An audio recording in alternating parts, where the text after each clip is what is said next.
1943, Army Air Force graduation exercises at Tyndall Field, Florida. From the start, France and 30 other Allied nations sent many of their airmen to the United States to learn how to fly, to fire a gun, or check an engine. In fact, the Air Training Command used about 1/3 of its facilities for this program to help build the United Nations Air Team. As one product of the AAF educational effort, which developed into the greatest training program in all history, French cadet Henri Chevanier was awarded gunner's wings. Pilot wings went to another cadet whose entire class was destined to join the Chinese-American composite wing of the 14th Air Force under the command of General Claire Chennault. And so the young men from Great Britain, Netherlands, East Indies, Central and South America, by graduating in the United States and by fighting in Europe and Asia, demonstrated the Army Air Force's unique contribution to the total war effort of the United Nations. Of the 475 training command bases we had, the Officer Candidate School of the AAF at Miami Beach, Florida, was devoted to turning out administrative officers. We wanted men from every walk of life who could handle responsibilities. By the end of 1943, we knew the AAF was going to have more than 158,000 planes and more than 2 million specialists around the world. Only 23 out of every 1,000 applicants were finally chosen as candidates. Meet the cream of the crop. The man on the left was the National Intercollegiate High Jump champ. The one on the right served under Chennault in China with the American Volunteer Group. Elmer E. Meadows was once the world's champion pole vaulter. He won the 1936 Olympic title in Berlin. The fellow on the left was rescued off Corregidor, the other a symphony conductor. D.R. Delano, fifth cousin to President Franklin Delano Roosevelt. A trapeze artist with Ringling Brothers Circus. On the right, the mayor of Glen Cove, Long Island. This former Austrian attorney spent quite a while in a Nazi concentration camp. A gunner with the RAF, and a Broadway playwright. Gilbert Rowland of Hollywood. He used to have a mustache, remember? These men wore the Order of the Purple Heart. One got his at Pearl Harbor, the other in the Battle of Verdun. Robert Meservey. You knew him as Robert Preston. 2 tigers, one from Burma, a member of the Flying Tigers, on the right, catcher for the Detroit Tigers. This man was cited for bravery at Pearl Harbor. First bombardier to touch Midway, Wake, and Guam. Right, the AAU light heavyweight champion. William H. Jordan, bombardier in the Battle of Midway. Those medals are for sharpshooting. The fellow with glasses was an ecologist. He worked for the United States Department of Agriculture. For 14 years, he had done research with a sugar beet leafhopper. In fact, he knew more about the sugar beet leafhopper than anyone else in the world. The other fellow was a champion high jumper. Because Hap Arnold knew that Hitler wouldn't wait for us to build a ground officers' school, he had General Weaver lease 300 Miami Beach hotels, and we were in business almost at once. In hotels like the Governor, we housed our students. Better than a tent, but no vacation. We gave each prospective officer a reliable chambermaid, himself. No wrinkles in those beds, blankets tight enough to bounce a coin. Shoes shined and lined up, dresser drawers staggered and open. Socks rolled, personal articles arranged according to student order. Student orders, the Bible. No dust in this room. Bed made like the book says. We allowed them 7 hours sleep. They were lucky if they managed 5. They studied instead. Each man's clothes were hung in the same order. All buttons were buttoned, each and every button. No drop of water in sink or tub. All bright work polished, highly polished. So were the men, all spit and polish, and their spirit was high.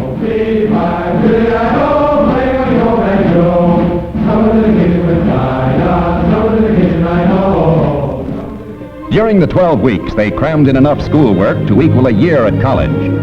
In concentrated education, they studied chemical warfare, air and naval intelligence, administration, aircraft identification, mess management, supply, military law, and 27 more subjects. At West Point, many of these courses took a year of study, but America was at war.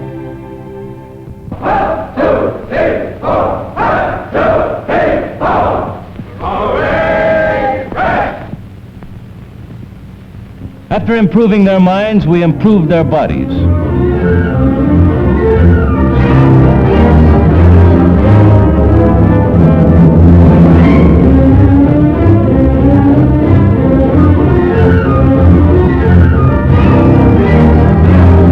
This was all part of the Air Force X-ray machine that revealed washouts as well as leaders.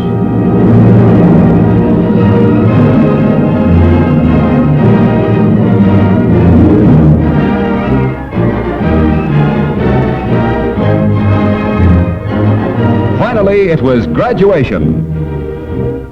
Everyone came out for the show.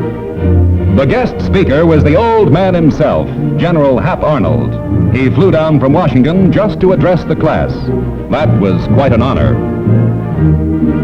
Today, the cream of the crop had a right to be proud. This cross-section of America had been through something, and they had made the grade. After 3 grueling months, they earned that commission in the Army of the United States. For a few of the men, there were special honors. A sense of achievement. Some won awards for sports, but every graduate now had poise and confidence. OCS turned out leaders of men who could share the nation's responsibilities. For many, the oath marked the start of a new career in the service of the nation. But in spite of the joy of the graduation moment, the Air Force would have been nothing without the devotion, anger, and bitter pride of the great American people engaged in a war for freedom. Love and pride were as much a part of the Air Force as money and planes. Now, after a desperate year and a half of war, the AAF was about to fulfill an historic and decisive mission.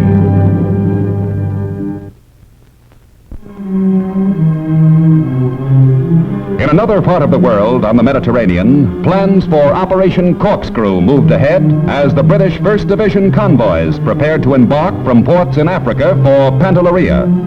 The island, with underground hangars and natural defenses, was regarded by Mussolini as the Italian Gibraltar. General Jimmy Doolittle warned his men that conquest of the volcanic rock might prove expensive. The enemy had 900 planes within range and 80 major gun emplacements on the island. Briefings for 9th Air Force fighter pilots, now attached to the Northwest African Tactical Force, were carefully guided by General Louis Brereton. The all-out air attack on the island had been recommended by his boss, General Carl Spaatz. For Operation Corkscrew, the brass gave us slightly more than 1,000 fighting planes of every type. They felt our combined air forces had at last grown to a point where we could chance the first Allied attempt to conquer enemy territory essentially by air action.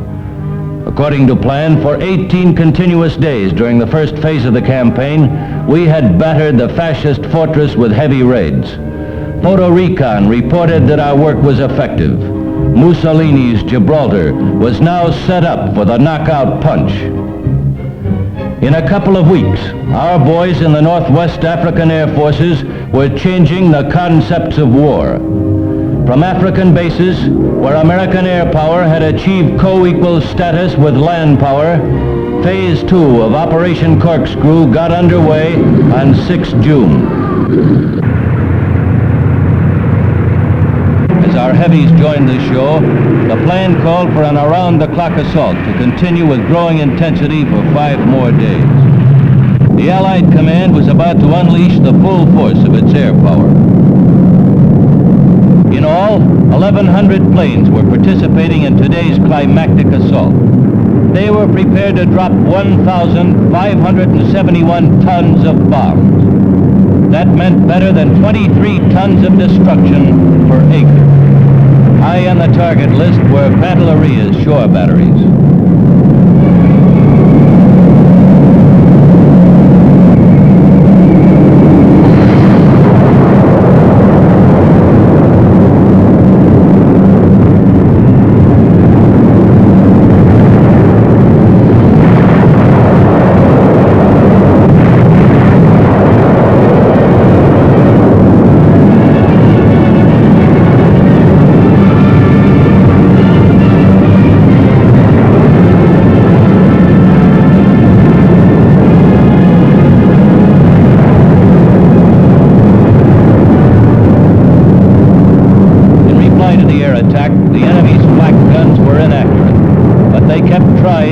lucky hit.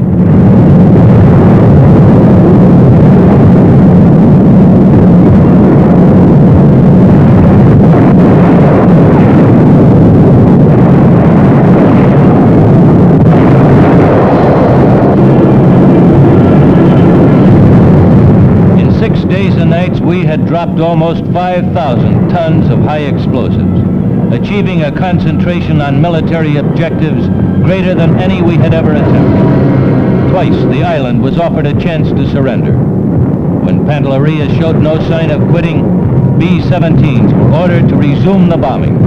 It was then that our planes spotted a white flag flying from Semaphore Hill. Allied air forces had bombed the island into submission. As a result, the invasion fleet met practically no opposition. Regarding the operation, a British Joint Committee reported, in effect, active resistance on Pantelleria had ceased when our amphibious forces arrived. Not a Tommy or a GI got his feet wet. From here on, it was a routine operation. Immediately, the Allies began to prepare the island for its part in the invasion of Sicily. For the second time, Axis might was reduced to rubble, and strutting supermen became beggars with surrender flags. Troops quickly poured ashore. They were amazed at the extent of the destruction. The remains of the enemy's air defense was strewn along the beaches, while the only landing casualty was a British infantryman who was nipped by a local jackass. By the time of the Sicilian campaign, Pantelleria had become a full-fledged Allied air base. The Allies could now place a strong defensive air arm over the Sicilian Narrows. The sea route from Gibraltar to Alexandria could be kept open. Operation Corkscrew not only paid dividends, but because it proved the power of air bombardment to force a defended area to capitulate, it was destined to become a military classic in the history of the United States Air Force.